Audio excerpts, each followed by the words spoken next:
महाभारत तो सबने देखी होगी, लेकिन कितने लोग ऐसे हैं जो महाभारत के छुपे हुए 7 रहस्यों को जानते हैं, या कितने लोगों ने महाभारत को पढ़कर जाना। अगर आप नहीं जानते हैं तो मैं ये शर्त लगाता हूँ कि ये रहस्य सुनकर जानकर आप चौंक जाएंगे और आपको जानना चाहिए। तो आइए मैं आपको उन 7 रहस्य के बारे में बताता हूँ। सबसे पहला रहस्य, हर योद्धा किसी न किसी का अवतार था या फिर दिव्य पुत्र था। भगवान श्री कृष्ण विष्णु के अवतार थे तो बलराम शेष नाग के अंश थे।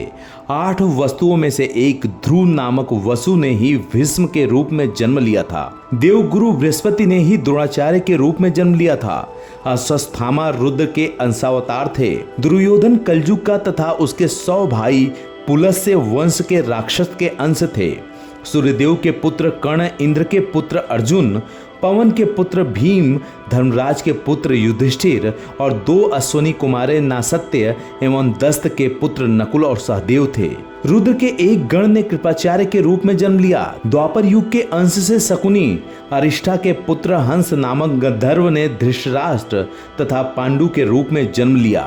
सूर्य के अंश धर्म ही विदुर के नाम से प्रसिद्ध हुए। कुंती और माद्री के रूप में सिद्धि और धृष्टिका का जन्म हुआ था। मति का जन्म राजा सुबल की पुत्री गांधारी के रूप में हुआ था।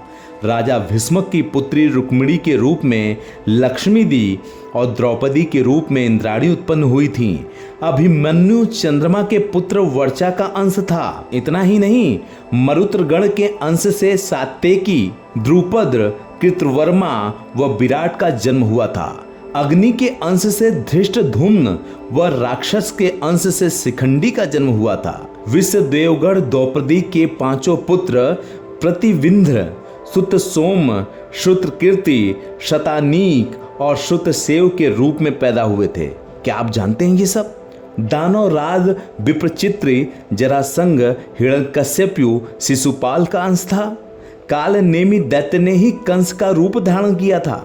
इंद्र की आज्ञा अनुसार अप्सराओं के अंश से 16,000 स्त्रियां उत्पन्न हुई थीं।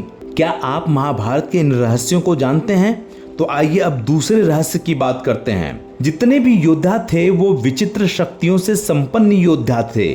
जैसे सहदेव भविष्य में होने वाली हर घटना को पहले से ही जान लेते थे। बर्बरिक दुनिया का वह सर्वश्रेष्ठ धनुर्धर थे। बर्बरिक के लिए 3 बाण ही काफी थे, जिसके बल पे वो कौरवों और पांडवों की पूरी सेना को समाप्त कर सकते थे। लेकिन श्री कृष्ण युद्ध के पहले ही उसे ठिकाने पर लगा दिया था। संजय आज के दृष्टिकोण से वो टेलीपैथिक विद्या में पारंगत थे। कहते हैं कि गीता का उपदेश 2 लोगों ने सुना था, एक अर्जुन थे और दूसरा संजय थे। गुरु द्रोणाचार्य के पुत्र अश्वत्थामा हर विधा में पारंगत थे। वे चाहते तो पहले दिन ही युद्ध का अंत कर सकते थे, लेकिन श्री कृष्ण ने ऐसा कभी नहीं होने दिया। कर्ण से यदि कवच कुंडल नहीं मांगे गए होते, यदि कर्ण इंद्र द्वारा दिए गए अपने अमोघ अस्त्र का प्रयोग घटोत्कच पर न करते हुए अर्जुन पर करता, तो आज महाभारत का इतिहास और धर्म कुछ और ही होता। भीम में 1000 हाथियों का बल था। युद्ध में भीम से ज्यादा शक्तिशाली उनका पुत्र घटोत्कच ही था। घटोत्कच का पुत्र बर्बरीक था। माना जाता है कि कदकाठी के हिसाब से भीम पुत्र घटोत्कच इतना विशालकाय था कि वह लात मारकर रथ को कई फुट पीछे फेंक देता था और सैनिकों को तो वह अपने पैरों तले कुचल देता था। शांतनु गंगा के पुत्र भीष्म का नाम देवव्रत था। उनको इच्छा मृत्यु का वरदान प्राप्त था। इतना ही नहीं, आप तो ये जानते हैं कि दुर्योधन का शरीर वज्र के समान कठोर था, जिसे किसी धनुष या किसी हथियार से छेदा नहीं जा सकता था। लेकिन उसकी जांग श्री कृष्ण के छल के कारण प्राकृतिक ही रह गई थी। जरासंध का शरीर 2 फाड़ करने के बाद पुनः जुड़ जाता था। तब श्री कृष्ण ने भीम को इशारे में समझाया कि 2 फाड़ करने के बाद दोनों फाड़ को एक दूसरे के विपरीत दिशा में फेंक दिया जाए। आप देखेंगे कि हर जगह कहीं न कहीं महाभारत में श्री कृष्ण ने छल किया है। अगर तीसरे रहस्य की बात करें तो आप जानेंगे कि महाभारत में न तो कौरवों ने युद्ध लड़ा है और न पांडवों ने। है ना आश्चर्य की बात? तो आपको यह जानकर आश्चर्य होगा कि महाभारत में न तो कौरवों ने युद्ध लड़ा और न पांडवों ने। कौरव उसे कहते हैं जो कुरुवंश का हो। कुरुवंश के अंतिम योद्धा भीष्म ही थे। धृतराष्ट्र के पुत्र कौरव और पांडु के पुत्र पांडव कहलाए, जबकि पांडु का कोई पुत्र ही नहीं था। पांडु पत्नी कुंती और माद्री देवताओं का आवाहन किया था। जिससे उन्हें 5 पुत्र उत्पन्न हुए थे। दूसरी ओर 100 कौरवों का जन्म वेद व्यास की कृपा से हुआ था। यह भी विदित हो कि वेद व्यास के पिता की कृपा से ही अंबिका से धृतराष्ट्र और अंबालिका से पांडु का जन्म हुआ, जबकि एक दासी से विदुर का जन्म हुआ था। और महाभारत का चौथा रहस्य है कि महाभारत में किसी भी व्यक्ति का सामान्य रूप से जन्म नहीं हुआ। श्री कृष्ण का जन्म जहां कारावास में बहुत कठिन परिस्थितियों में हुआ था, वहीं उससे पूर्व भीष्म का जन्म गंगा की शर्त के उल्लंघन स्वरूप हुआ। भीष्म ने जब ब्रह्मचर्य की प्रतिज्ञा ले ली तो वंश को आगे बढ़ाने का संकट उत्पन्न हुआ। शांतनु की दूसरी पत्नी सत्यवती के 2 पुत्र हुए। इसमें से जीवित बचे विचित्रवीर्य की 2 पत्नियां अंबिका और अंबालिका ने निगोद द्वारा अंबिका से धृतराष्ट्र और अंबालिका से पांडु और दासी से विदुर का जन्म हुआ। इसी तरह धृतराष्ट्र और पांडु को जब कोई पुत्र उत्पन्न नहीं हुआ तो फिर यही वेद व्यास काम आए। अब आप सोचिए कि इन्हीं 2 पुत्रों से एक धृतराष्ट्र के यहाँ जब कोई पुत्र नहीं हुआ तो वेदव्यास की कृपा से ही 99 पुत्र और 1 पुत्री का जन्म हुआ। दूसरी ओर पांडु की 2 पत्नियां कुंती और माद्री थीं। दोनों से ही पांडु पुत्र उत्पन्न नहीं कर सके। तब कुंती ने क्रमशः धर्मराज इंद्र और पवनदेव का आवाहन किया तो युधिष्ठिर, अर्जुन, भीम उत्पन्न हुए। उसी तरह माद्री ने 2 अश्विन कुमारों का आवाहन किया तो उससे नकुल और सहदेव उत्पन्न हुए। इसी तरह अगर 5वें रहस्य की बात करें तो महाभारत के उलझे हुए रिश्ते हैं। महाभारत में द्रौपदी ही एकमात्र ऐसी स्त्री थी जिसने 5 पुरुषों को अपना पति बनाया था। महाभारत में भगवान श्री कृष्ण के सखा थे अर्जुन, लेकिन अर्जुन ने जब श्री कृष्ण की बहन से विवाह किया तो वे उनके जीजा भी बन गए। श्री कृष्ण का अर्जुन से ही नहीं बल्कि दुर्योधन से भी करीबी रिश्ता था। कृष्ण और जामवंती के पुत्र सांब ने दुर्योधन की पुत्री लक्ष्मणा से विवाह किया था। इस तरह दुर्योधन और श्री कृष्ण दोनों एक दूसरे के समधी थे। अर्जुन और सुभद्रा के पुत्र अभिमन्यु की पत्नी वत्सला बलराम की बेटी थी। अभिमन्यु का एक विवाह महाराज विराट की पुत्री उत्तरा से भी हुआ था।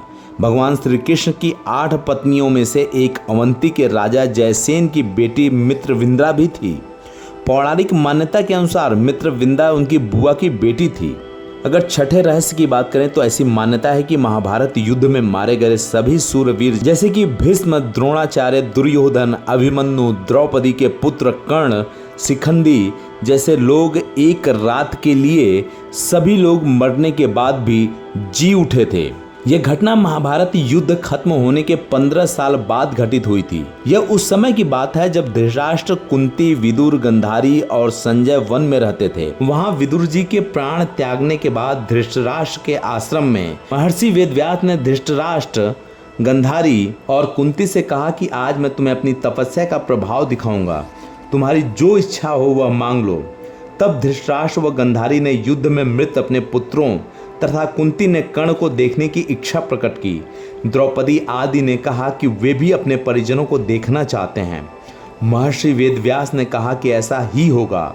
महर्षि वेदव्यास के कहने पर सभी गंगा तट पर एकत्रित हो गए और रात होने का इंतजार करने लगे। रात होने पर महर्षि वेदव्यास ने गंगा नदी में प्रवेश किया और पांडव व कौरव पक्ष के सभी मृत योद्धाओं का आवाहन किया। थोड़ी ही देर में सभी योद्धा प्रकट हो गए। महर्षि वेदव्यास ने धृतराष्ट्र व गंधारी को दिव्य नेत्र प्रदान किए। अपने मित्र परिजनों को देखकर सभी लोग खुशी से झूम गए। सारी रात अपने मित्र परिजनों के साथ बिताकर सभी के मन में को संतोष हुआ। अपने मित्र, पुत्र, भाई, पतियों और अन्य संबंधियों से मिलकर सभी का संताप दूर हो गया। इस प्रकार वह अद्भुत रात समाप्त हो गई। और अगर हम 7वें और अंतिम रहस्य की बात करें तो लाखों लोगों के मारे जाने के बाद लगभग 24,165 कौरव सैनिक लापता हो गए थे, जबकि महाभारत युद्ध के पश्चात कौरवों की तरफ से 3 और पांडवों की तरफ से 15 यानी कुल 18 योद्धा ही जीवित बचे थे। युधिष्ठिर ने युद्ध के मैदान में ही सभी योद्धाओं का अंतिम क्रिया करवाया था। महाभारत युद्ध की समाप्ति के बाद कृतवर्मा, कृपाचार्य, युयुत्सु, अश्वत्थामा, युधिष्ठिर, अर्जुन, भीम, नकुल, सहदेव, श्री कृष्ण, सात्यादि जीवित बचे थे। इसके अलावा धृतराष्ट्र, द्रौपदी, गंधारी, विदुर, संजय, बलराम, श्री कृष्ण की पत्नियां आदि भी जीवित थे। युद्ध के बाद श्राप के चलते श्री कृष्ण के कुल में भी आपसी युद्ध हुआ, जिसमें श्री कृष्ण के पुत्र आदि सभी मारे गए। बलराम ने यह देखकर समुद्र किनारे जाकर समाधि ले ली। श्री कृष्ण को प्रभास क्षेत्र में एक बहेलिये ने पैर में तीर मार दिया, जिसे कारण बनाकर उन्होंने देह त्याग दिया। कृष्ण कुल का एकमात्र पुरुष वृज बचा था। धृतराष्ट्र और गंधारी ने पांडवों के साथ रहते रहते 15 साल गुजार दिए। तब एक दिन भीम ने धृतराष्ट्र व गंधारी के सामने कुछ ऐसी बातें कह दी जिसे सुनकर उनके मन में बहुत शोक हुआ और दोनों वन चले गए। उनके साथ गंधारी, कुंती, विदुर, संजय भी वन में रहकर तप करने लगे। विदुर और संजय इनकी सेवा में लगे रहते थे और तपस्या किया करते थे। एक दिन युधिष्ठिर के वन में पधारने के बाद विदुर ने देह छोड़कर अपने प्राणों को युधिष्ठिर में समा लिया। इस तरह कई और लोग हैं। ये कहानी बहुत लंबी है, लेकिन कुछ जो खास था वो मैंने आपको बताया। ऐसे बहुत से लोग जो गायब हुए, उनका रहस्य भी आज तक नहीं पता चल पाया।